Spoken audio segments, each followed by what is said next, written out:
మీ దేశం అంతు చూసేస్తా అని ట్రంప్ అన్న ప్రతిసారి అదొక ఫేక్ స్టోరీ అని, అదొక ఫేక్ వార్నింగ్ అని, స్టాక్ మార్కెట్ అటు ఇటు చేయడానికి ఆయన అలా జియో పొలిటికల్ కాంటెక్స్ట్ గానీ ట్రంప్ గారి మెంటల్ స్టేట్ ని అర్థం చేసుకోవాలంటే మనం ఒక పులి మేక కథ ఒకటి వినాలి. ఇది మీరు ఆల్రెడీ చాలా మంది వినేసి ఉంటారు కాబట్టి చాలా క్లుప్తంగా చాలా క్రిస్ప్ గా చెప్తాను, జాగ్రత్తగా వినండి. ఒక మేకల మంద, దానికి ఒక కాపరి, ఒక గుహ, దాని వెనకాల ఒక ఊరు. ఈ కాపరికి బోర్ కొట్టి ఎంటర్టైన్ అవుదామని ఆ ఊరు వాళ్ళందరినీ లేపుదామని చెప్పి పులి వచ్చిందని అరిచాడు. వాళ్ళు ఒక రాత్రి వచ్చారు, చూశారు, వెళ్ళిపోయారు. రెండో రాత్రి వచ్చారు, చూశారు, వెళ్ళిపోయారు. మూడో రాత్రి మాత్రం నిజంగా పులి వచ్చింది. మనోడు భయభ్రాంతులకు గురయ్యాడు, నిజంగా పులి వచ్చిందని అరిచాడు. బట్ ఈసారి ఖచ్చితంగా అబద్ధం చెప్తున్నాడని చెప్పి ఎవరు రాలేదు, పులి ఆ కాపరిని తినేసింది. సరే, ఇప్పుడు ఈ కథ ఎందుకు చెప్పానంటే వైట్ హౌస్ నుంచి ఒక చిన్న ఇన్సైడర్ ఇన్ఫర్మేషన్ బయటకు వచ్చింది. దీని గురించి వాళ్ళు అమెరికాలో కానీ, యూరోప్లో కానీ, ఇండియాలో కానీ తెగ చర్చలు అవుతున్నాయి. అది ఏంటి?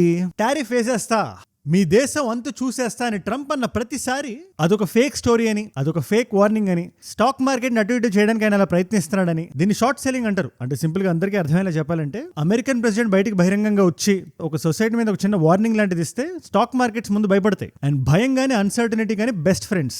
ఎటువంటి అన్సర్టనిటీ స్టాక్ మార్కెట్ సర్కిల్స్ లో ఉన్నా ప్రైజులు గట్రా పడిపోతాయి. అలా పడిపోయిన ప్రైజులు నేను సన్నిహితులు కొనేస్తారు, క్రమేణా ప్రైజులు పెరిగిన తర్వాత అమ్మేస్తారు. క్లుప్తంగా చెప్పాలంటే ఇదే దాని మ్యాటర్. అంటే వాళ్ళ స్వలాభం కోసం, బిజినెస్ ఎదుగుదల కోసం ఆయన ఆడుతున్న వీడియో గేమ్ మీద ఏదో ఒక రోజు కాపర్లా దొరికిపోతాడు అని